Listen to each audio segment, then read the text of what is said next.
Z Ronaldo, the team player, Celtic's 70,716 miles of suffering and a blow-up Kane. Welcome to the 7th edition of Z, our weekly column on the Athletic, shining a light on the bonkers side of the game. From clubs to managers, players to organizations, every Friday we'll bring you the absurdities, the greed, the contradictions, the preposterousness, and the oddities of the game we all love. Cristiano Ronaldo, one of the greatest footballers of all time. Or, as Rosie likes to think of him, the gift that keeps on giving.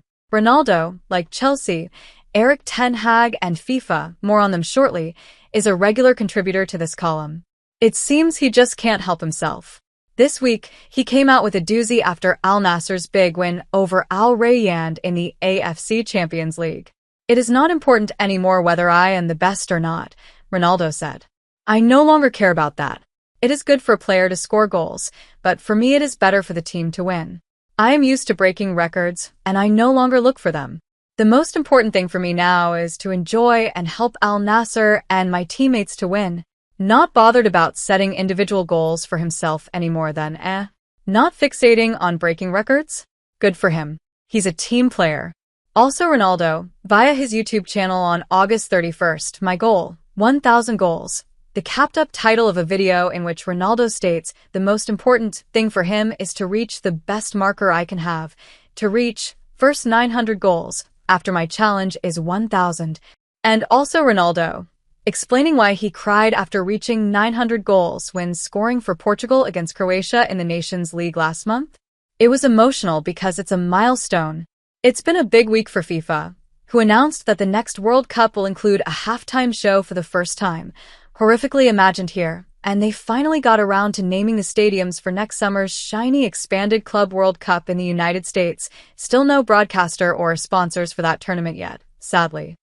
FIFA President Gianni Infantino declared, "In 2025 a new era for club football will kick off when FIFA stages the greatest, most inclusive and merit-based global club competition right here in the United States." Greatest? Highly unlikely. Most inclusive?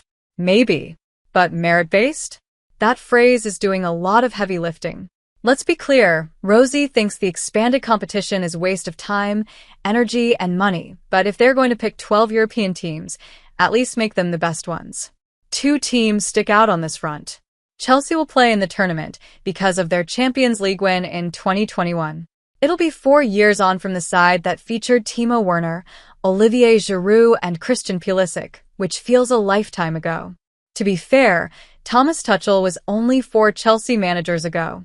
But, they did win Europe's biggest competition, and FIFA are starting 4-year cycles for the Club World Cup, so even though it's a bit weird, so be it. Red Bull Salzburg, being one of the 12 clubs to represent Europe on the world stage, though, is a bit less easy to justify. The Austrians qualified via a point system which ranks clubs on winning matches and progressing through group stages, etc., in UEFA competitions. We're not sure the ranking system quite works if it rewards a team which has only ever progressed beyond the Champions League group stages on one occasion, losing in the last 16 in 2022, and hasn't made it beyond the last 32 of the Europa League since 2019. They're also 43rd on the current UEFA coefficient rankings, which seem a far fairer way of choosing the continent's best 12 teams over a rolling cycle.